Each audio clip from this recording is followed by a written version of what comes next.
ফরিদগঞ্জে বাঁশের বেড়া দিয়ে চলাচলের পথ আবদ্ধ, বিপাকে কয়েকটি পরিবার।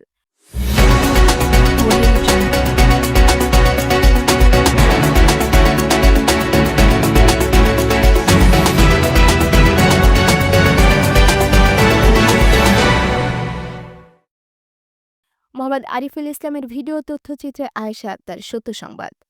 ফরিদগঞ্জে ভাই হয়ে আপন ভাইয়ের চলাচলের রাস্তা বন্ধ করে দেওয়ার অভিযোগ উঠেছে ১০ নম্বর গোবিন্দপুর ইউনিয়নের পশ্চিম গোবিন্দপুর ৪ নম্বর ওয়ার্ডের আব্দুস সাত্তার গাজীর বিরুদ্ধে। ভুক্তভোগী পরিবারের অভিযোগ, পেশিশক্তি ব্যবহার করে দীর্ঘ ৫০ বছরেরও বেশি পুরনো চলাচলের একমাত্র বাড়ির পথ বন্ধ করে দিয়েছেন তিনি। আমরা হেঁটে আঙ্গুরতনা আবদার করছে, আমি হেবি তাই হাইসর থানা আলগি থানার থাই আমার ইন্দা জায়গা আনতে, আমরা ইন্দা দিছি, আমরা হেতরে দেই না যে ইন্দা বেড়া দিত।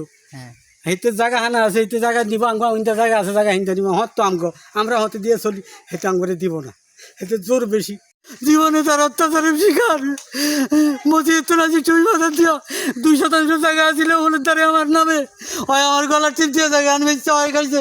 যদি ১ টাকা খাইয়া থাকি মুসলমান, আমি ১ টাকা খাই না, ১ টাকা পাই না, আমার গলার টিপ দিয়ে আমারে মারিয়ালে চলে এসে জায়গা খাওয়া লাগে দিলে খাওয়া লাগে দিয়ে দিছি। ডরে জীবনে ভয় কালকে ঘরে দুয়ারে গিয়ে রয়েছি। ওয়ারিশ সূত্রে এখানে জায়গা আছে, আমরা আবার কিন্তু আমার দাদার ওয়ারিশ সূত্রে হ্যাঁ যে বাড়িতে বসবাস করে বাড়িতে আমগো জায়গা আছে ৩২%। কারণ আমরা কইতেছি যে আপনি হেডা হেদিক দিয়ে করলেন না, আমগো এদিক দিয়ে দেন। হ্যাঁ চাইতেছে হ্যাঁ এখানকার একটা বেচ্চা খাইয়া আমগো এটা জবরদস্তি খেতে, হ্যাঁ অলরেডি হেডও খাইতেছে, এখানেও খাইতেছে। সরেজমিনে গিয়ে দেখা যায় মৃত হাজী আলী আকবর গাজীর ৬ ছেলের মধ্যে ৩ ছেলে, মৃত আবুল বাশার, মৃত দেলোয়ার গাজী, আহমদ উল্লাহ গাজী একই বাড়িতে বসবাস করে আসছেন। সাত্তার গাজী সহ বাকি ২ ভাই তাদের পৈতৃক সম্পত্তির উপর অন্যত্র বাড়ি করে বসবাস করে আসছেন। সাত্তার গাজী অন্যত্র বসবাস করলেও তারই আপন ৩ ভাইয়ের বাড়ি থেকে বের হওয়ার একমাত্র পথটি বাঁশের খুঁটি দিয়ে ২ দিন যাবৎ আবদ্ধ করে রেখেছেন। এতে করে ভাই ভাতিজা ও আত্মীয় স্বজন সহ প্রায় ১০০ জন সদস্যের পথ অবরুদ্ধ করা হয়।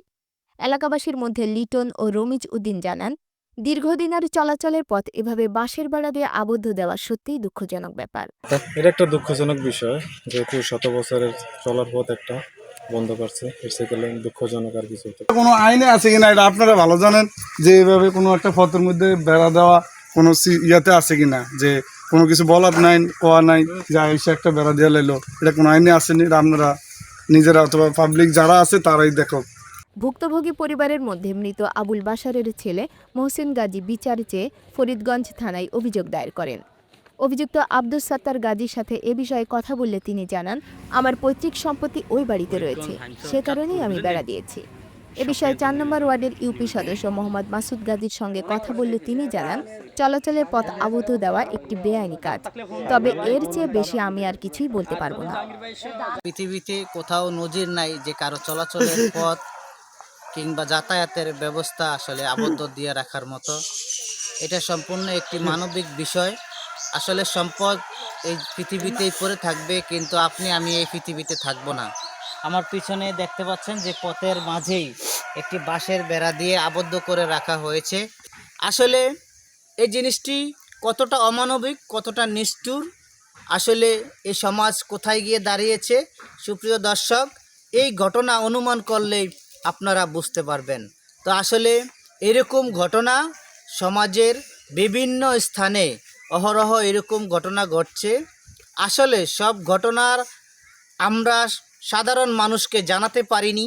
যারা আমাদেরকে তথ্য দেন, আমাদেরকে ডাকেন, মূলত আমরা তাদেরই এই ভুক্তভোগীদের কথাই আমরা তুলে ধরতে পারি।